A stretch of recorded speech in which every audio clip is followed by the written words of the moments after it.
Welcome student, आप सभी का एक बार फिर से गुरुकुल कंप्यूटर इंस्टीट्यूट की इस ऑनलाइन क्लासेस में स्वागत है। आज हम आपको जो पढ़ाने वाले हैं वो सी लैंग्वेज की क्लास 10 पढ़ाने वाले हैं।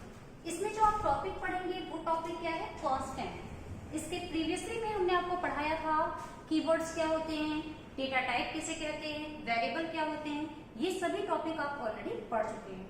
तो अगर आपने वो वाला प्रीवियस वीडियो नहीं देखा है तो आप उसे देख लीजिएगा, क्योंकि आपको ये जानना जरूरी है कि जो भी हमारे सी लैंग्वेज में जब आप एक प्रोग्राम बनाते हैं तो उस प्रोग्राम में जो छोटे छोटे टोकन्स होते हैं वो टोकन्स कैसे काम करते हैं, किस टोकन के क्या रूल्स होते हैं उसे डिफाइन करने के, और वो टोकन्स आपके किस तरीके से प्रोग्राम में यूज किए जाएंगे। ये सभी बातें आपने इससे प्रीवियस क्लास में देख रखी थी। आज हमारा जो टॉपिक है ये भी एक इम्पोर्टेंट टॉपिक है। यहाँ पर हम आपको बताने वाले हैं कॉन्स्टेंट के बारे में। देखिएगा कॉन्स्टेंट होता क्या है। तो कांस्टेंट, और इसको हम लोग जो लेटरस के नाम से भी जानते हैं। तो कांस्टेंट क्या है? कांस्टेंट इज अ वैल्यू, एक तरीके की वैल्यू है जो क्या करती है, that contain the fixed value. ये हमारी क्या करती है? फिक्स्ड वैल्यू होती है। जो है कांस्टेंट क्या है? एक फिक्स्ड वैल्यू होता है that does not change during the execution of program, जो प्रोग्राम की एग्जीक्यूशन के समय चेंज नहीं होती है। इसीलिए इसे कहा गया फिक्स्ड वैल्यू। मतलब जब भी कभी कोई वेरिएबल आप बनाते हैं और उस वेरिएबल को आप एज अ कांस्टेंट डिक्लेयर कर देते हैं तो इसका मतलब उस वेरिएबल के अंदर आप जो भी वैल्यू देते हैं वो वैल्यू फिक्स हो जाती है, वो प्रोग्राम के एग्जीक्यूशन के बाद भी चेंज नहीं होती है। अगर इसे हम एज अ डेफिनेशन देखें तो कांस्टेंट क्या है? Constant refer to fixed value that does not change during the execution of program. Constant क्या करता है? ये आपको फिक्स्ड वैल्यू रिफर कराता है जो प्रोग्राम की एग्जीक्यूशन के समय भी चेंज नहीं होती है। अगर दूसरे शब्दों में देखें तो in other words a name may be assign to a value. एक आप क्या करते हैं, किसी भी नाम में जो आप एक वैल्यू को असाइन करते हैं, किसी नेम में जब हम किसी वैल्यू को असाइन करते हैं तो it remains the same through out the program execution.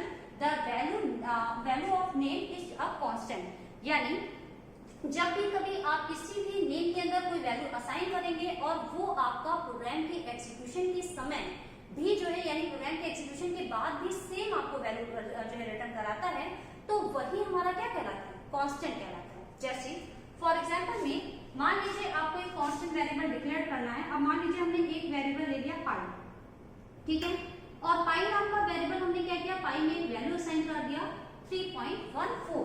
अब ये हमारा पाई में एक हम वैल्यू असाइन कर रहे हैं 3.14। तो ये जो हमारी वैल्यू है अगर हम इसको फिक्स्ड कर दें, अगर हम इसको कांस्टेंट बना दें तो ये पूरे प्रोग्राम के एग्जीक्यूशन के बाद भी चेंज नहीं होगी। आपके इसमें कोई भी बदलाव प्रोग्राम के एग्जीक्यूशन के समय पर नहीं होगा।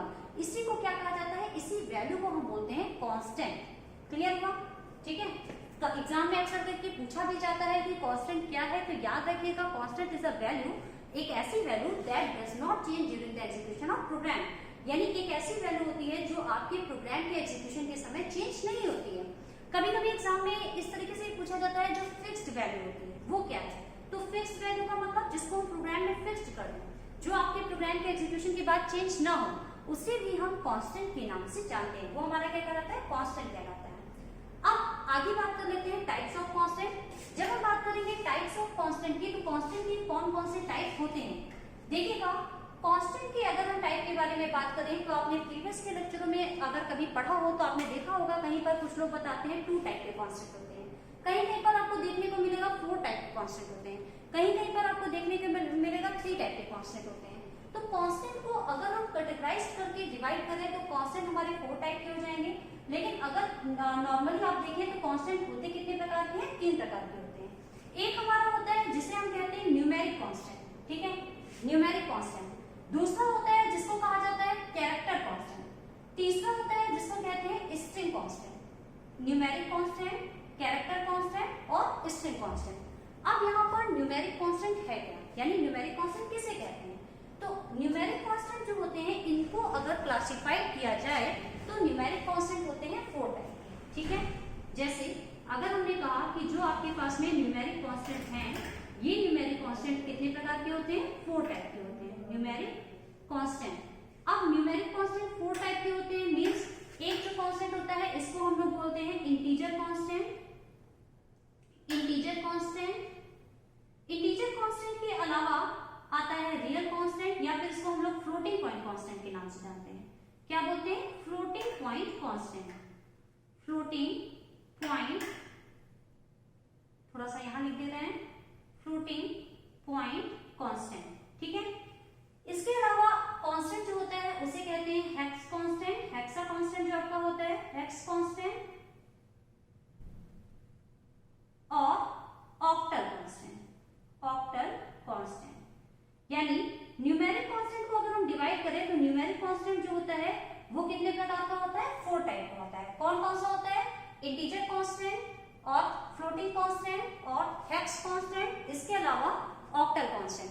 आपको एक एक टॉपिक हम बहुत अच्छे से डिफाइन करके समझाएंगे, लेकिन उससे पहले अगर आप चाहें इसका स्क्रीनशॉट ले लीजिए और स्क्रीनशॉट लेकर के आप इसे जो है नोट कर सकते हैं अपनी कॉपी में। तो यहाँ पर जो कांस्टेंट है वो कांस्टेंट क्या होता है, कांस्टेंट एक हमारी ऐसी वैल्यू होती है जो प्रोग्राम के एग्जीक्यूशन के समय चेंज नहीं होती है। अब हम इसको यहाँ से रब करेंगे क्योंकि हम आपको एक एक टाइप के बारे में डिफाइन करने वाले हैं। तो कांस्टेंट हमने आपको बताया, कांस्टेंट को अगर हम बेसिकली कैटेगराइज करते हैं तो कांस्टेंट टोटल होते हैं कितने प्रकार के, 3 टाइप्स के होते हैं। कौन कौन से होते हैं, न्यूमेरिक, कैरेक्टर और स्ट्रिंग। अब अगर हम न्यूमेरिक कांस्टेंट के बारे में कहेंगे तो जो होता है न्यूमेरिक कांस्टेंट, न्यूमेरिक कांस्टेंट कितने प्रकार का होता है, 4 प्रकार का। कौन कौन सा होता है, न्यूमेरिक कांस्टेंट 4 प्रकार का होता है। एक होता है जिसको हम लोग कहते हैं इंटीजर कांस्टेंट, इसके अलावा जो है आपका क्या कहलाता है, फ्लोटिंग पॉइंट कांस्टेंट, और क्या कहलाता है जो है हेक्सा कांस्टेंट और ऑक्टल कांस्टेंट। तो सबसे पहला हमारा है integer constant. I hope so आप लोग जानते हो इंटीजर क्या होता है, इंटीजर कांस्टेंट। दूसरा क्या है, floating point constant, floating point constant. और तीसरा क्या है, तीसरा हमारा क्या है जिसे हम कहते हैं हेक्सा कांस्टेंट या हेक्स कांस्टेंट। इसके अलावा ऑक्टल कांस्टेंट, ऑक्टल कांस्टेंट, ठीक है, ऑक्टल कांस्टेंट। तो यहाँ पर जो इंटीजर कांस्टेंट है, इंटीजर कांस्टेंट का मतलब हुआ ये आपका जब भी कभी कोई भी आप कांस्टेंट बना रहे हैं, जैसे मान लीजिए एक मैंने वेरिएबल बनाया या एक कांस्टेंट हमने बनाया, इस कांस्टेंट का नाम हमने कुछ भी रख दिया, सपोज दैट कांस्टेंट का नाम हमारा क्या है, वैल्यू है, ठीक है। कांस्टेंट का नाम हमने क्या रख दिया, वैल्यू रख दिया। अब अगर हमने कांस्टेंट का नाम वैल्यू रखा है तो इसके अंदर हम इंटीजर कांस्टेंट की जब बात करते हैं तो इंटीजर कांस्टेंट का मतलब यहाँ पर आपके पास में जो भी कांस्टेंट की वैल्यू होगी वो इंटीजर में होगी। इंटीजर में होने का मतलब जैसे हम 10 दे सकते हैं, जैसे आप 315 दे सकते हैं, जैसे आप जो है 500 कुछ समथिंग दे सकते हैं, 535 दे दिया। तो कोई भी हमारी जो वैल्यू हो जिसमें आपका डेसिमल पॉइंट ना आए, जिसमें आप डेसिमल वैल्यूज का यूज ना करें, वो कांस्टेंट की वैल्यू क्या कहलाती है, इंटीजर कांस्टेंट कहलाती है। तो सम एग्जांपल्स इंटीजर कांस्टेंट के लिख लेते हैं यहाँ पे। जैसे आपने लिख लिया 350, ये हमारा क्या है, एक इंटीजर कांस्टेंट है। इसके अलावा 25, ये हमारा क्या है, एक इंटीजर कांस्टेंट है। ऐसे बहुत सारे कांस्टेंट होते हैं जिनको हम लोग इंटीजर कांस्टेंट कहते हैं। लेकिन इंटीजर कांस्टेंट के भी कुछ अपने रूल्स होते हैं। क्या होते हैं, जैसे जब भी कभी आप प्रोग्राम में कोई भी इंटीजर कांस्टेंट बनाएंगे तो इंटीजर कांस्टेंट में आपको ये चीज याद रखना होगा कि आपका जो इंटीजर कांस्टेंट होगा उसमें आप कोई भी डेसिमल वैल्यू नहीं लेंगे, ठीक है। जो भी वैल्यू होगी वो आपकी इस तरीके की वैल्यू होगी, लेकिन इसमें कभी भी हम डेसिमल वैल्यू नहीं ले सकते हैं। इनके अलावा इंटीजर जो कांस्टेंट होगा ये आपका पॉजिटिव और निगेटिव दोनों हो सकता है। पॉजिटिव और निगेटिव का मतलब मान लीजिए हमने यहाँ पर -25 ले लिया, सही है, या फिर आपने +25 ले लिया, सही है। तो हम इसमें पॉजिटिव और निगेटिव कोई भी वैल्यू को जो है असाइन करा सकते हैं, दे सकते हैं। ये भी स्टैक रूल्स है। इनके अलावा अगर आप इसमें निगेटिव का साइन नहीं लगाते हैं, मान लीजिए कोई वैल्यू में हमने प्लस और माइनस का साइन नहीं लगाया है, ना ही हमने इसको प्लस बताया है, ना ही हमने इसको माइनस बताया है, तो ऑलवेज ये जो आपका कांस्टेंट माना जाता है ये क्या माना जाता है, पॉजिटिव माना जाता है, ठीक है। तो इस तरीके से कुछ इसके अपने रूल्स होते हैं जिनको हमें जो है आगे देखना है, हम आगे आपको बताने वाले हैं। इसके बाद में नेक्स्ट टॉपिक आ जाता है फ्लोटिंग पॉइंट कांस्टेंट। इसको हम लोग रियल कांस्टेंट के नाम से भी जानते हैं। फ्लोटिंग पॉइंट कांस्टेंट कह दीजिए या फिर इसको आप कह दीजिए रियल कांस्टेंट, ठीक है, रियल कांस्टेंट। अब फ्लोटिंग पॉइंट कांस्टेंट या रियल कांस्टेंट होता क्या है, जिसमें आप डेसिमल नोटेशन में कोई वैल्यू देते हैं, यानी जब आपका कांस्टेंट कोई डेसिमल नोटेशन में दिया जाएगा तब वो कांस्टेंट हमारा फ्लोटिंग पॉइंट कांस्टेंट कहलाएगा। जैसे हमें पाई की वैल्यू फिक्स करनी है तो हमने यहाँ पर पाई की वैल्यू डाला, पाई इज इक्वल टू 3.14। अब यहाँ पर 3.14 तो ये हमारा कैसा है, इसको हम लोग कहते हैं कि ये आपका क्या है, एक फ्लोटिंग पॉइंट यानी डेसिमल नंबर है। और डेसिमल नंबर है, इट मींस ये जो कांस्टेंट होगा ये क्या कहलाएगा, फ्लोटिंग पॉइंट कांस्टेंट कहलाएगा। ऐसे ही इसमें आप कुछ भी ले सकते हैं, कोई भी वैल्यू इनिशियलाइज करा सकते हैं। जैसे मान लीजिए हमारे पास में है 26.37, कुछ कोई भी ऐसी वैल्यू जो हमारी डेसिमल नोटेशन में होगी वो कहलाती है फ्लोटिंग पॉइंट कांस्टेंट।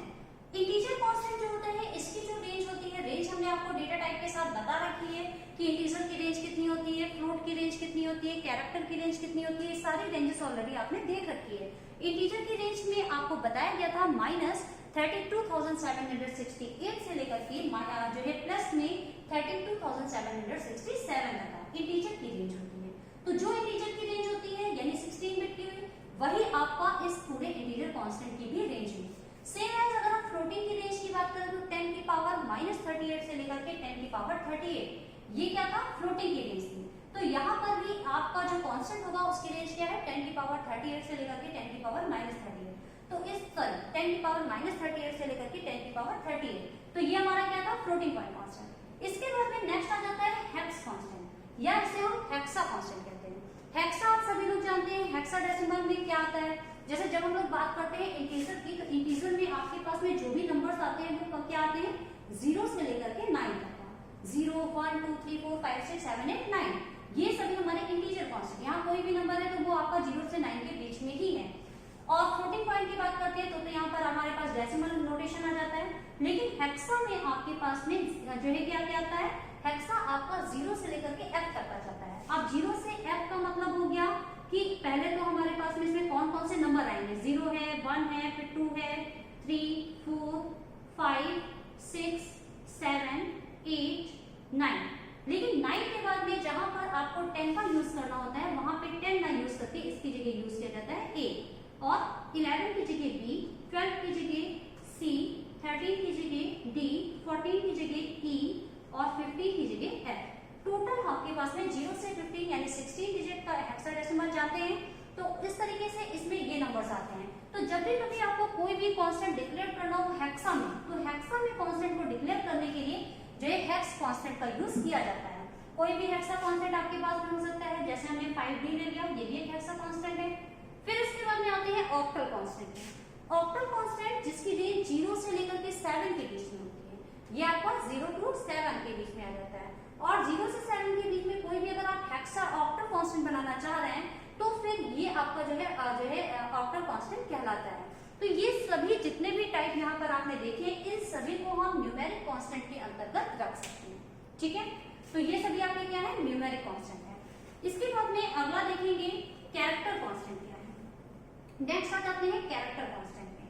अब कैरेक्टर कांस्टेंट जैसा कि नाम ही है कैरेक्टर, और कैरेक्टर आप सभी जानते हैं कि आस्की कोड में जो भी हमारे कैरेक्टर्स होते हैं, अल्फाबेट्स होते हैं, वो सभी अल्फाबेट्स आपके कैसे डिफाइन किए गए हैं। तो यहाँ पर कैरेक्टर कांस्टेंट की बात करते हैं तो कैरेक्टर कांस्टेंट में क्या क्या चीजें आ जाती हैं, जैसे ए से लेकर के जेड, कैपिटल लेटर में ए से लेकर के जेड और स्मॉल लेटर में ए टू जेड, ये आपका होता है कैरेक्टर कांस्टेंट। कैरेक्टर कांस्टेंट जब भी आप डिक्लेयर करते हैं तो कैरेक्टर की जो रेंज होती है वो क्या होती है, -128 से लेकर के 127 तक का।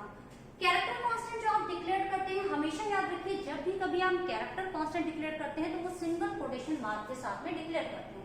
मींस कोई भी वेरिएबल है, जैसे मान लीजिए हमारा ch है, ch को हम एक फिक्स्ड वैल्यू देना चाह रहे हैं, तो हमने यहाँ ch इज इक्वल टू, फिर सिंगल कोटेशन के अंदर आप कोई भी वैल्यू यहाँ पर रख सकते हैं। सपोज दैट a रखना है तो मैंने यहाँ पर a रख दिया। तो कैरेक्टर कांस्टेंट को हमेशा जब भी कभी डिक्लेयर किया जाएगा तो वो सिंगल कोटेशन के साथ डिक्लेयर किया जाता है। अब सिंगल कोटेशन में आप कोई भी नेम अल्फाबेट भी रख सकते हैं, किसी भी जो है डिजिट को भी अगर आप रखना चाहें तो ये भी अगर हम सिंगल कोटेशन में दे रहे हैं तो ये भी एक कैरेक्टर ही मानी जाती है। इसी तरीके से अगर आप कोई सिंबल दे रहे हैं तो वो भी हमारा एक कैरेक्टर ही माना जाएगा, इसको हम सिंगल कोटेशन में डिनोट कर रहे हैं। तो कैरेक्टर कांस्टेंट का मतलब ऐसा कांस्टेंट जिसको आप जो है सिंगल कोटेशन मार्क के साथ में एक as a fixed value provide कराना चाह रहे हैं, तो वो कांस्टेंट हमारा कहलाता है कैरेक्टर कांस्टेंट। कैरेक्टर कांस्टेंट के साथ साथ एक और कांस्टेंट इसी के अंतर्गत आता है जिसे हम लोग बोलते हैं सिंबॉलिक कांस्टेंट। सिंबॉलिक कांस्टेंट यानी सिंबल अगर आप रिप्रेजेंट करना चाह रहे हैं तो सिंबॉलिक कांस्टेंट का काम होता है कहीं पर भी आप जो है कोई सिंबल्स के साथ रिप्रेजेंटेशन देना चाहते हैं तो फिर वो कांस्टेंट हमारा क्या कहलाता है, सिंबॉलिक कांस्टेंट कहलाता है। क्लियर है? अभी इन सबको हम आगे आपको डिफाइन करके बताने वाले हैं।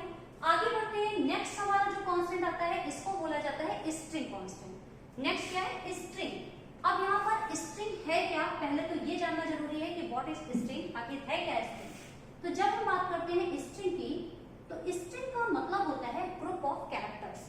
ग्रुप ऑफ कैरेक्टर्स का मतलब क्या हुआ? जहां पर दो या दो से ज्यादा कैरेक्टरों से मिलकर के किसी चीज को आप डिफाइन करते हैं तो फिर वो स्ट्रिंग कहलाती है। जैसे किसी का भी एक नेम लेंगे, जैसे आपका ही या आप में से किसी का भी हम नाम की बात करें तो किसी का नाम कोई सिंगल कैरेक्टर से ना होकर के दो या दो से ज्यादा कैरेक्टरों के कलेक्शन से होता है। तो जब हम किसी नेम के बारे में बात करते हैं तो नेम क्या है? नेम इज अ स्ट्रिंग, वो एक स्ट्रिंग है। तो यहाँ पर स्ट्रिंग कांस्टेंट जो होता है, स्ट्रिंग कांस्टेंट का मतलब दो या दो से ज्यादा जो है कैरेक्टर्स का कलेक्शन।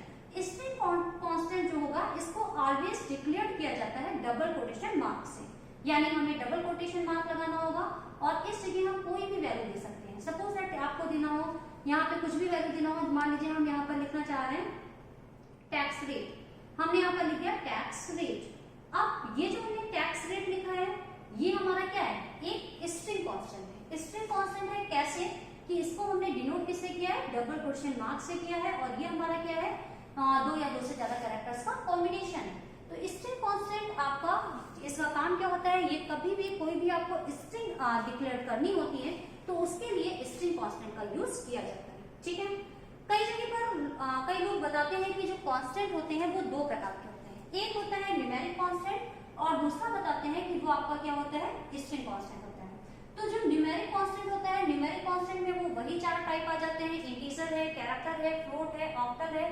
ये सॉरी इंटीजर है, फ्लोट है, ऑक्टल है और आपका जो है हेक्सा है। ये सभी इंटीजर न्यूमेरिक में रहते हैं। लेकिन जब हम बात करते हैं स्ट्रिंग की तो उसको वो कैटेगराइज कर देते हैं और उसमें आपका रख देते हैं सिंबॉलिक को, उसमें आपका रख देते हैं कैरेक्टर को, उसमें रख देते हैं स्ट्रिंग को। ये तीनों चीजें अलग अलग कैटेगराइज करके बता दी जाती हैं। तो यहाँ से ये बात तो क्लियर हो गई है कि कांस्टेंट एक ऐसी वैल्यू है जिसको प्रोग्राम के एग्जीक्यूशन के समय फिक्स कर दिया जाता है और आफ्टर एग्जीक्यूशन वो वैल्यू फिक्स रहती है, चेंज नहीं होती है। कांस्टेंट जो हमारे होते हैं, न्यूमेरिक कांस्टेंट होता है, कैरेक्टर कांस्टेंट होता है और स्ट्रिंग कांस्टेंट होता है। न्यूमेरिक कांस्टेंट में जिसमें आपका इंटीजर, फ्लोट, हेक्सा, ऑक्टल, और कैरेक्टर कांस्टेंट जिसको आप सिंगल कोटेशन मार्क के साथ डिनोट करते हैं, स्ट्रिंग कांस्टेंट जो कि हमारा डबल कोटेशन मार्क के साथ डिनोट किया जाता है। क्लियर है? यहाँ तक अगर टॉपिक क्लियर हो गया हो तो फिर हम बात करते हैं आगे के टॉपिक में। नेक्स्ट देखिएगा, जो कांस्टेंट होते हैं इसको अगर हम कैटेगराइज या इसको टाइप डिफाइन करें तो एक चीज और कहा जा सकता है कि कांस्टेंट दो प्रकार के होते हैं। एक होता है जिसको कहते हैं प्राइमरी कांस्टेंट, प्राइमरी कांस्टेंट, और एक होता है जिसको कहा जाता है सेकेंडरी कांस्टेंट। ठीक है, एक होता है प्राइमरी कांस्टेंट और दूसरा क्या होता है? Secondary constant. अब यहाँ पर प्राइमरी कांस्टेंट क्या है और सेकेंडरी कांस्टेंट क्या है? प्राइमरी कांस्टेंट में सभी चीजें आ जाती है, जैसे आपका इंटीजर कांस्टेंट हो गया। ठीक है, प्राइमरी कांस्टेंट में क्या क्या चीजें आ जाती है? जैसे इंटीजर कांस्टेंट हो गया और कैरेक्टर कांस्टेंट हो गया। इसके अलावा न्यूमेरिक कांस्टेंट, इसके अलावा हमारे पास में स्ट्रिंग कांस्टेंट है, रियल कांस्टेंट है। तो ये सभी चीजें हमारी क्या हो गई? प्राइमरी कांस्टेंट है। लेकिन जब बात किया जाता है सेकेंडरी कांस्टेंट, तो सेकेंडरी कांस्टेंट में क्या क्या चीजें आती हैं? सेकेंडरी कांस्टेंट में आपका आ जाता है एरे। एरे के अलावा क्या आ जाता है? स्ट्रक्चर। स्ट्रक्चर के अलावा क्या आ जाता है? यूनियन। अभी ये सब चैप्टर आगे आप पढ़ेंगे और वहां पर आपको बिल्कुल क्लियर हो जाएगा कि एरे क्या है, स्ट्रक्चर क्या है, यूनियन क्या है। ये सारे टॉपिक आपको आगे क्लियर हो जाएंगे। तो जब भी कभी अगर हम नॉर्मली किसी वैल्यूज को फिक्स कर रहे हैं तो ये हमारा प्राइमरी कांस्टेंट कहलाता है। लेकिन एरे का मतलब होता है ग्रुप ऑफ एलिमेंट्स, जहां पर आपके पास में कई सारे एलिमेंट्स किसी एक सिंगल वेरिएबल के अंदर स्टोर करने, सिंगल लोकेशन के अंदर स्टोर करने होते हैं, तो फिर वो आपका एरे, फिर उसी के आगे आपका स्ट्रक्चर कॉन्सेप्ट भी आ जाता है और यूनियन आ जाता है। जब आप अपने कांस्टेंट को कुछ इस तरीके से डिक्लेयर करना चाहते हैं तो फिर वो कांस्टेंट क्या कहलाता है? सेकेंडरी कांस्टेंट कहलाता है। ठीक है, तो ये भी बातें क्लियर हो गई होंगी। अब हम लोग आगे की तरफ बढ़ेंगे। तो यहाँ से आपका टाइप हो गया है क्लियर। अब नीचे चलते हैं कि जो है आगे कांस्टेंट क्या है। तो there are two ways for creating constant variable. There are two ways for creating constant variable, यानी कांस्टेंट वेरिएबल को डिक्लेयर करने के लिए या कांस्टेंट वेरिएबल को क्रिएट करने के दो तरीके होते हैं। अब दो तरीकों में कौन कौन से तरीके होते हैं ये आपको देखते हैं। तो यहाँ पर मान लीजिए हमने ले लिया कांस्टेंट वेरिएबल को हम कैसे क्लियर कर सकते हैं, कांस्टेंट। अब कांस्टेंट वेरिएबल को डिक्लेयर करने के दो तरीके होते हैं। एक होता है जिसे हम लोग कहते हैं प्री प्रोसेसर डायरेक्टिव्स, यानी जिसमें हम लोग यूज करते हैं has defined, pre processor directives जिसमें हम लोग यूज करते हैं हैज डिफाइंड का। और दूसरा होता है using const keyword, using const keyword. दो तरीके होते हैं कांस्टेंट वेरिएबल को डिक्लेयर करने के लिए, यूजिंग हैज डिफाइंड डायरेक्टिव्स और यूजिंग कॉन्स्ट कीवर्ड। ठीक है, दो तरीके से कांस्टेंट वेरिएबल को डिक्लेयर किया जा सकता है। कैसे करेंगे ये आप देखिए। अब करना कैसे, जैसे मान लीजिए हम हैज डिफाइंड का यूज करना चाहें, तो एक छोटा सा पहले हम आपको स्ट्रक्चर दिखा दें प्रोग्राम बनाते कैसे हैं। जब आप प्रोग्राम बनाते हैं तो फर्स्ट ऑफ ऑल आपको हेडर फाइल्स लगानी होती है। आप यहाँ पर लगाते हैं हैज, फिर हैज के बाद में आप यहाँ पर रखते हैं इंक्लूड। ठीक है, सबसे पहले हमें यहाँ क्या करना होता है, हैज रखना होता है। हैज के बाद में इंक्लूड और फिर आप इन एंगल ब्रैकेट्स के अंदर, ये जो हमारे एंगल ब्रैकेट्स होते हैं, इन एंगल ब्रैकेट्स के अंदर हेडर फाइल्स दी जाती है। जैसे हमारी हेडर फाइल है stdio.h, stdio.h। इसी तरीके से एक और हेडर फाइल का हम यूज कर रहे हैं और इस हेडर फाइल का नाम है हैज, फिर इंक्लूड और इंक्लूड करने के बाद में इस एंगल ब्रैकेट के अंदर conio.h। ठीक है, यहाँ पर हम क्या यूज कर रहे हैं, conio.h। ये हमारी कुछ हेडर फाइल्स होती हैं। हेडर फाइल्स यूज करने के बाद में आपको एक फंक्शन यूज करना होता है जिस फंक्शन का नाम होता है मेन फंक्शन। इस फंक्शन को क्या कहते हैं, मेन फंक्शन कहते हैं। मेन फंक्शन के बाद में आप यहाँ पर लगाते हैं बॉडी, यानी कि इसको हम लोग बोलते हैं कर्ली ब्रेसेस। इसे एक नाम से और जाना जाता है सी लैंग्वेज में डेलिमीटर्स के नाम से। तो हमें यहाँ पर डेलिमीटर्स देना होता है। जो भी आप प्रोग्राम में कोड लिखते हैं वो इसी डेलिमीटर के अंदर लिखते हैं और यहीं पर हम गेट स्पेस लगाते हैं, फिर यहाँ से हम क्लोज करते हैं। तो यानी एक प्रोग्राम को बनाने का जो स्ट्रक्चर होगा वो स्ट्रक्चर में फर्स्ट ऑफ ऑल यहाँ पर आप लगाते हैं हेडर फाइल्स। ये हमारी क्या है, हेडर फाइल्स है। हेडर फाइल्स लगाने के बाद में हमें आपको लगाना होता है मेन फंक्शन। ये क्या है, मेन फंक्शन है। ठीक है, मेन फंक्शन। अभी हम एक एक चीज बताते हैं किसका क्या यूज होता है। और इसके बाद में ये आपका क्या है, प्रोग्राम की बॉडी है, जहां पर हम डेलिमीटर्स के अंदर जो भी आपको कोड्स अपने प्रोग्राम में देने होते हैं वो सारे कोड इसी बॉडी के अंदर लिखे जाते हैं। तो यहाँ पर हैज इंक्लूड stdio.h हो गया, conio.h हो गया, void main के बारे में बात करते हैं। पहले stdio.h देखिएगा। stdio का पूरा नाम stdio, std का पूरा नाम होता है स्टैंडर्ड, I का पूरा नाम होता है इनपुट, O4 होता है आउटपुट और S4 होता है हेडर, यानी standard input output dot header. Has हमारा क्या है, हैज एक प्री प्रोसेसर डायरेक्टिव्स है जो प्रोग्राम में जो है आपकी इस हेडर फाइल को इंक्लूड कराने का काम करता है। तो यहाँ पर आपने लगाया हैज, फिर इंक्लूड, फिर stdio यानी standard input output dot header. ये हमारी कुछ हेडर फाइल है जो कि प्रीवियसली यानी पहले से डिफाइंड है और इनके अंदर बने हुए कुछ फंक्शंस हैं जिनको हमें अपने प्रोग्राम में यूज करना होता है। अगर आप इन हेडर फाइल्स को नहीं लगाते हैं और इनके अंदर के फंक्शंस आप अपने प्रोग्राम में यूज करते हैं तो फिर वहां पर आपके प्रोग्राम में एरर्स आती है। तो एरर्स आ जाती है, यही कारण है कि हमें क्या करना होता है, जब आप उन फंक्शंस का, जैसे आप प्रिंटफ हो गया, स्कैनअप हो गया, हम इन फंक्शंस का यूज करेंगे आगे। तो जो आपका प्रिंटफ फंक्शन है, स्कैनअप फंक्शन है, अगर आप इन फंक्शंस का यूज कर रहे हैं तो इनकी हेडर फाइल हमें ऊपर देनी पड़ेगी जहां पर ये फंक्शन डिफाइंड है। अगर आप ऐसा नहीं करते हैं तो यहाँ पर क्या हो जाएगा, प्रोग्राम में एरर आ जाएगी। क्लियर है? तो यहाँ पर हमने हैज इंक्लूड stdio.h लिख लिया, हैज इंक्लूड conio.h लिख लिया। लेकिन हम अभी आपको प्रोग्राम बनाने का एक छोटा सा ये एग्जांपल बता दें तो फिर हम आपको कांस्टेंट के बारे में ले जाते हैं। अब देखिए इसके बाद में लगाया है void main। ठीक है, मेन एक फंक्शन, मेन क्या है, मेन एक फंक्शन, और ये आपका इस फंक्शन का नाम ही मेन रखा गया है। इसके पीछे का रीजन यही है कि जब भी कभी आप प्रोग्राम को एग्जीक्यूट करते हैं तो आपका कंपाइलर जो होता है वो कंपाइलर एग्जीक्यूशन स्टार्ट करता है मेन फंक्शन से। यानी फर्स्ट ऑफ ऑल वो पूरे प्रोग्राम में ढूंढेगा मेन कहाँ है और जहां उसे मेन फंक्शन मिलेगा वो वही जगह से प्रोग्राम को एग्जीक्यूट करना शुरू कर देता है। ठीक है, तो इसीलिए इस फंक्शन का नाम है मेन। मेन के पहले लगा है void। void is a keyword.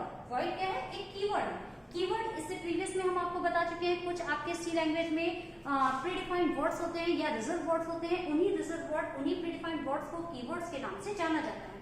तो यहाँ पर जो आपका void है, void क्या है, void इज अ कीवर्ड, एक पहले से बना बनाया वर्ड है, कीवर्ड है जिसको हम लोग void बोल रहे हैं। अब वॉइड मेन क्या नहीं लगाया क्यों गया है? क्योंकि अभी जो हम मेन फंक्शन यहाँ पर डिक्लेयर कर रहे हैं ये हमारा main function no return type है, ठीक है।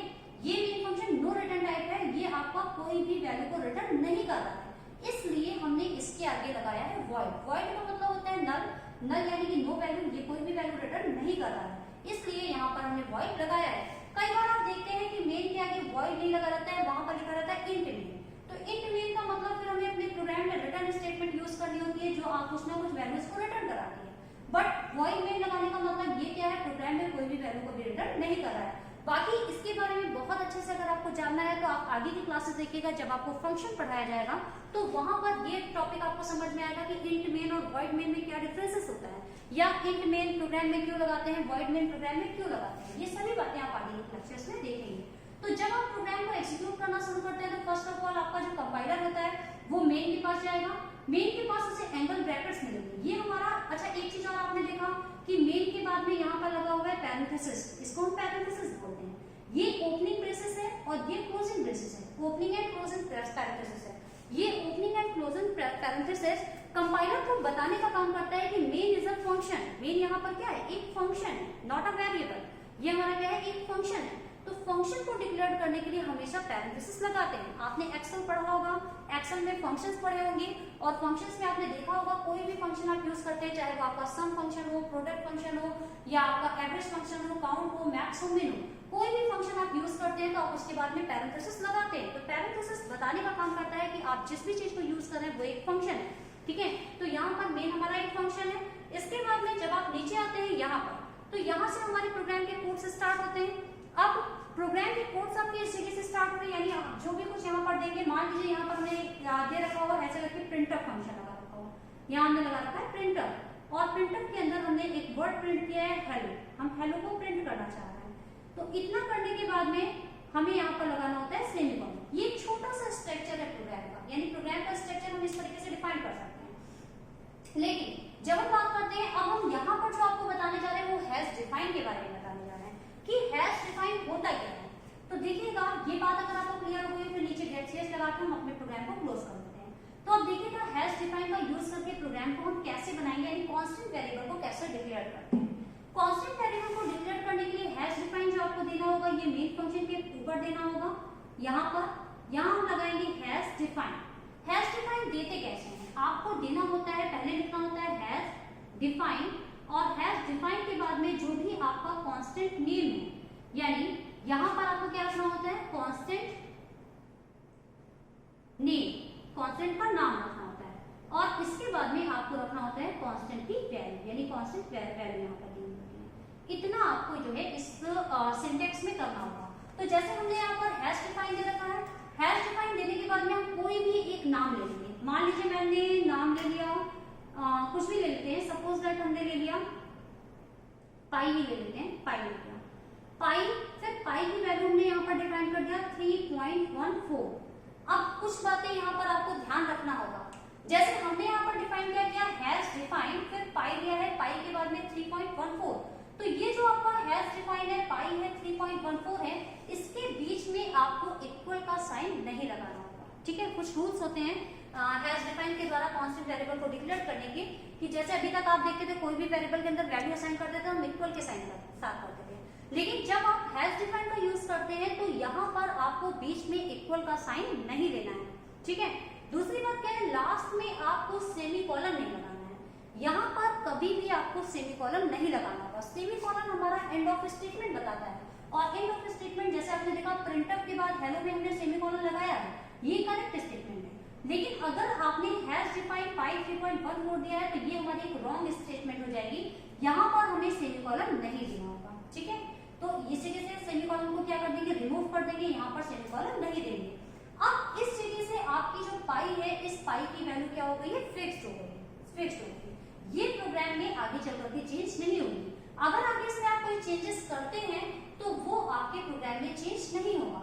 अब यहाँ पर मान लीजिए हमें पाई की वैल्यू प्रिंट करना है, तो हमने सिंपली यहाँ पर प्रिंटर %d लगाया, सॉरी %f लगाएंगे क्योंकि फ्लोट में है, %f लगाएंगे, और %f लगाने के बाद में यहाँ पर हमने अपनी पाई की वैल्यू को डिक्लेयर कर दिया, यानी प्रिंट करा दिया। तो पाई की जो भी वैल्यू है वो हमारी स्क्रीन पर प्रिंट हो जाती है। इसी तरीके से हैश डिफाइन में कुछ चीजें और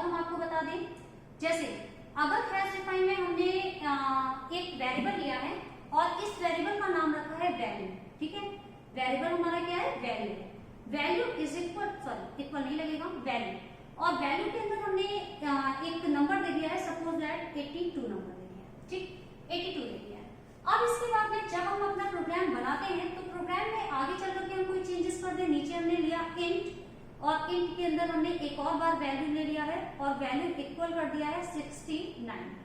वैल्यू इक्वल क्या कर दिया है, 69। फिर यहां पर कर दिया है प्रिंटफ, और प्रिंटफ के अंदर यहां पर हम लिख रहे हैं कि %d, और %d में हम वैल्यू को प्रिंट कराएंगे। ठीक है, %d में आप वैल्यू को प्रिंट कराएंगे। तो ध्यान रखिएगा ये आपका रॉन्ग स्टेटमेंट हो जाएगी। रॉन्ग क्यों हो जाएगी, क्योंकि यहाँ पर आपका जो वैल्यू है, ये वैल्यू हमने दे रखा है, स्मॉल लेटर में वैल्यू दे रखा है। ध्यान रखिए कि अगर आप कभी भी कांस्टेंट को डिक्लेयर करें तो हमेशा कैपिटल में करिए, तो वो थोड़ा सा ज्यादा सही रहता है, बेहतर रहता है। बेहतर क्यों रहता है, अच्छा क्यों रहता है कि आगे चल करके अगर आप सेम नाम का वेरिएबल बनाना चाहें तो वो आपके प्रोग्राम में दिक्कत नहीं करता है। जैसे अभी हमने पाई लिया था तो पाई को कैपिटल में लिया था, लेकिन यहाँ पर हमने वैल्यू को स्मॉल में दिया है। हाँ, स्मॉल में हम दे सकते हैं, रॉन्ग नहीं माना जाता, लेकिन अगर इसको हम कैपिटल में देते तो ये प्रोग्राम में अभी जो एरर आ रही है वो एरर नहीं आएगी। अब इस प्रोग्राम में एरर क्या आ रही है ये चेक करेंगे। एरर ये आ रही है कि आपने हैश डिफाइन दिया है, वैल्यू के अंदर 82 दे रखा है, यानी वैल्यू की हमने एक फिक्स्ड वैल्यू कर दिया 82। लेकिन जब आप इस प्रोग्राम के अंदर आ रहे हैं तो यहाँ पर हमने इंट नाम का, वैल्यू नाम का एक वेरिएबल बना रखा है। एक हमारा ऑलरेडी कांस्टेंट है वैल्यू, लेकिन उसको हमने वैल्यू नाम का एक वेरिएबल बना दिया, और वेरिएबल बनाने के बाद में उसके अंदर हम कोई और वैल्यू असाइन कर रहे हैं, 69 कर रहे हैं। तो जब आपका ये प्रोग्राम एग्जीक्यूट होगा तो यहाँ पर तो वैल्यू जब आएगी, इसके के बाद जब वैल्यू आएगा तो यहाँ पर हो जाएगा 82। ये वैल्यू नहीं है, ये हमारा 82 है, और 82 इज ऑलरेडी कांस्टेंट। ये हमारा एक ऑलरेडी कांस्टेंट है, और एक कांस्टेंट के अंदर, यानी एक कांस्टेंट के अंदर कोई दूसरी वैल्यू को असाइन नहीं कर सकते हैं। तो ऐसा जब होता है तो आपका कंपाइलर जो होता है वो एरर मैसेजेस देने लगता है। क्यों एरर मैसेजेस देगा, क्योंकि आपने जो वैल्यू है इस वैल्यू को ऑलरेडी कांस्टेंट में बना रखा है, तो इसको हम दोबारा वैल्यू के रूप में यूज नहीं कर सकते हैं। ठीक है, इतना क्लियर है। अब इसके बाद में याद रखिए, इसको अगर हम कैपिटल ले लें, यहाँ से हमने दे दिया कैपिटल ले, तो जब आपने इसको कैपिटल दे दिया तो फिर ये प्रोग्राम हमारा सही हो जाएगा, इसमें कोई भी एरर आने के चांसेस नहीं है, क्योंकि सी लैंग्वेज आपकी जो होती है वो केस सेंसिटिव होती है, और केस सेंसिटिव होने के कारण यहाँ पर जो हमने वैल्यू दिया है उसमें 82 चला जाएगा, और नीचे हम सेम नाम का वेरिएबल ले सकते हैं और उसमें जो भी वैल्यू आप असाइन करना चाहते हैं वो आप कर सकते हैं। ठीक है, तो ये तो आपका था कैसे आप हैश डिफाइन के साथ में कांस्टेंट को क्लियर करेंगे या कांस्टेंट को बनाएंगे। तो जब भी कभी आप हैश डिफाइन के साथ कांस्टेंट को बनाएंगे तो कुछ चीजें याद रखिएगा कि आपको इक्वल का साइन नहीं लगाना है, आपको लास्ट में सेमीकोलन नहीं लगाना है, कांस्टेंट हमेशा देने की कोशिश करिएगा कैपिटल लेटर में। इस तरीके की कुछ फंडामेंटल बातें हैं जिनको आपको ध्यान में रखना होगा।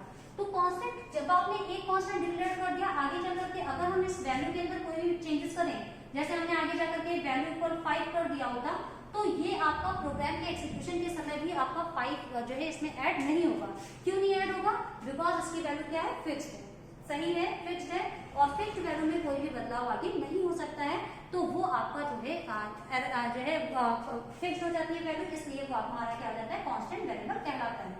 तो ये तो एक कांस्टेंट हो गया, ये तो एक टाइप हो गया कैसे हम हैश डिफाइन का यूज करेंगे और हैश डिफाइन के साथ में कांस्टेंट वेरिएबल बनाएंगे। अब दूसरी बात आ जाती है कि अगर मान लीजिए आप हैश डिफाइन का यूज ना करके आप कॉन्स्ट कीवर्ड का भी यूज करके जो है कांस्टेंट वेरिएबल डिक्लेयर कर सकते हैं। कैसे करना है ये आपको देखना है यहाँ पर। जैसे फॉर एग्जाम्पल में यहाँ तक हमने ये ले लिया है, तो थोड़ा सा और ले चलते हैं कांस्टेंट। अब हम सेम नाम का एक और प्रोग्राम आपको बना के दिखाने वाले हैं। यहाँ पर हमने लिया है हैश, फिर इंक्लूड, यानी अपनी हेडर फाइल हमें देना होगा। Hash include first header file हमने लगाया stdio.h, और इसके बाद में hash include second header file लगाया conio.h। First header file stdio.h और सेकंड हमने conio लगा लिया। अब इसके बाद में अपना मेन फंक्शन दे देंगे, यानी void, और void के बाद में मेन फंक्शन लगाया, फिर ब्रेसेस ओपन कर दिया। अब इसके बाद में देखिए क्या करना है, हमने यहाँ पर लिया int, और int में हमने ले लिया है मैक्स। मैक्स के अंदर हमने डिफाइन कर दिया है 10 और सेमीकोलन लगा दिया। इसके बाद में printf, और printf में हमने क्या किया %d, और %d में हमने मैक्स को प्रिंट करा दिया। ठीक है, मैक्स को प्रिंट करा दिया। जब आप ऐसा करते हैं तो अभी ये यहाँ पर पर हमारा कोई भी कांस्टेंट क्लियर नहीं है, यहाँ पर कोई भी कांस्टेंट, ये तो नॉर्मल प्रोग्राम है। नॉर्मल प्रोग्राम में हमने हेडर फाइल लगाया, मेन फंक्शन लगाया, फिर इंट के बाद में आपने एक मैक्स नाम का वेरिएबल लिया है और इसके अंदर आप मैक्स की वैल्यू को प्रिंट करा रहे हैं, यानी 10 है तो 10 को प्रिंट करा देंगे। अगर हम आगे कोई चेंजेस कर देते हैं, जैसे यहाँ पर कहीं आगे जाकर के हम ऐसे कर देते हैं कि मैक्स इक्वल 20 कर देते हैं, ठीक है, हमने क्या कर दिया, चलिए इसमें एक लाइन और इंक्लूड कर लेते हैं, एक लाइन और इसमें और इंक्लूड कर लेते हैं, ये कॉन्सेप्ट आपको समझाने के लिए।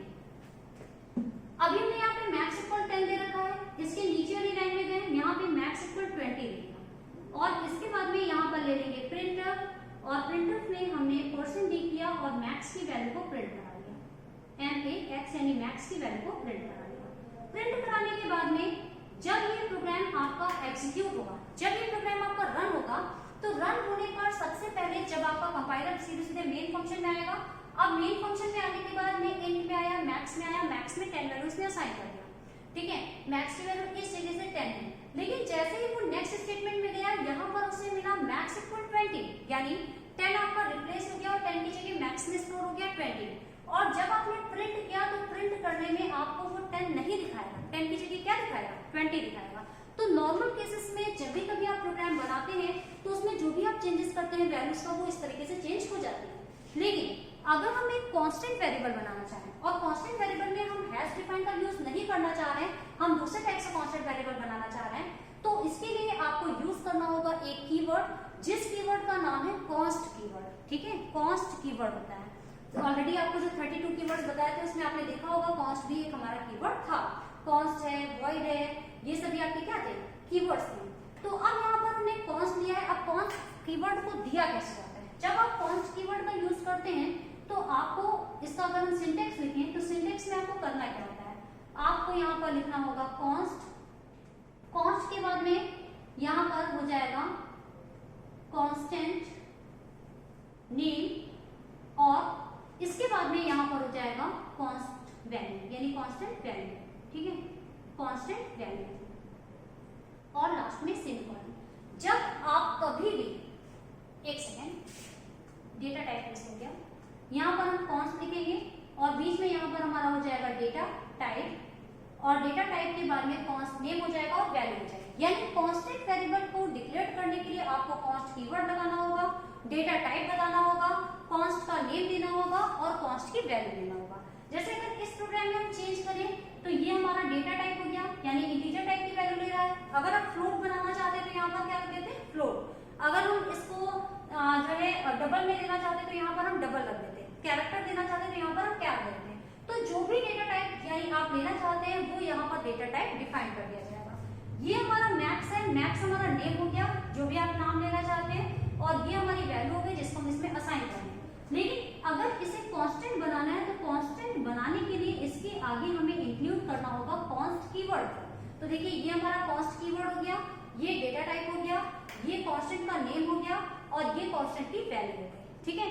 तो जब आप हैश डिफाइन का यूज नहीं करते हैं और आपको अपने प्रोग्राम में जो है कांस्टेंट कीवर्ड डिक्लेयर करना है, कांस्टेंट वेरिएबल बनाना है, तो उसको हम कुछ इस टाइप से बनाएंगे।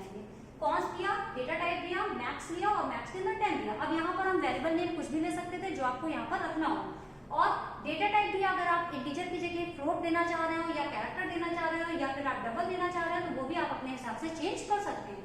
इस प्रोग्राम में आप समझेंगे कि यहाँ पर आपने वॉइड मेन ले रखा है, वॉइड मेन में मैक्स की वैल्यू दे रखा है 10, नीचे मैक्स इज इक्वल टू 20। अब यहाँ पर क्या है, मैक्स में 20 दे रखा है। तो देखिए पहली बार हमने मैक्स की वैल्यू फिक्स कर दिया है 10 से, पहली बार हमने मैक्स की वैल्यू 10 से फिक्स कर दिया है। दोबारा हम इसमें चेंजेस कर रहे हैं, मैक्स इक्वल 20 कर रहे हैं। तो आप याद रखिए कांस्टेंट का यही बेनिफिट होता है कि इसमें एक बार जो वैल्यू चेंज हो जाती है वो आपकी प्रोग्राम की एग्जीक्यूशन के समय चेंज नहीं होती। इसका मतलब दोबारा इसमें 20 असाइन नहीं होगा, इसमें 10 ही रहेगा। और जब आप इसको प्रिंट कराएंगे तो प्रिंट कराते समय आपको जो आउटपुट मिलेगा वो क्या मिलेगा, 10 मिलेगा। इससे पहले जब हमने कॉन्स्ट नहीं लगाया था तब हमारी वैल्यू चेंज हो जा रही थी, हमें 20 मिल रहा था, लेकिन कॉन्स्ट कीवर्ड लगाते ही ये वैल्यू फिक्स्ड हो गई है। इसका मतलब प्रोग्राम में चेंजेस करने के बाद भी आपकी एग्जीक्यूशन पर, आपके आउटपुट पे कोई भी इफेक्ट नहीं हो रहा है, वो आपको प्रीवियस वैल्यू यानी फिक्स्ड वैल्यू भी रिटर्न करा रहा है। क्लियर हो गया होगा, ठीक है। एक चीज और देखिएगा, जो हम यहाँ पर हैश डिफाइन के साथ में ये जो नेम आप यूज कर रहे हैं, इस नेम को एक नाम से जाना जाता है, ठीक है। हैश डिफाइन के साथ में जो भी आपने कांस्टेंट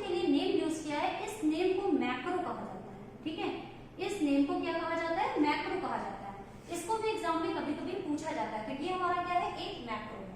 तो आई होप सो आप सभी लोगों को समझ में आया होगा कि कांस्टेंट क्या है, कांस्टेंट किसे कहा जाता है, उसके क्या टाइप होते हैं, टाइप के साथ साथ में कांस्टेंट को कैसे कैसे क्रिएट किया जा सकता है। कांस्टेंट एक आपका प्री प्रोसेसर डायरेक्टिव के द्वारा, दूसरा हम कॉन्स्ट कीवर्ड के द्वारा, प्राइमरी कांस्टेंट किसे कहते हैं, सेकेंडरी कांस्टेंट किसे कहते हैं, ये सारे टॉपिक आई होप सो आपको क्लियर हो गए होंगे। तो अगर आपको कहीं पर कोई कंफ्यूजन है तो वो आप हमसे पूछ सकते हैं। अब तब तक के लिए इतना ही। थैंक यू, अपना ख्याल रखिए, बाय बाय, टेक केयर।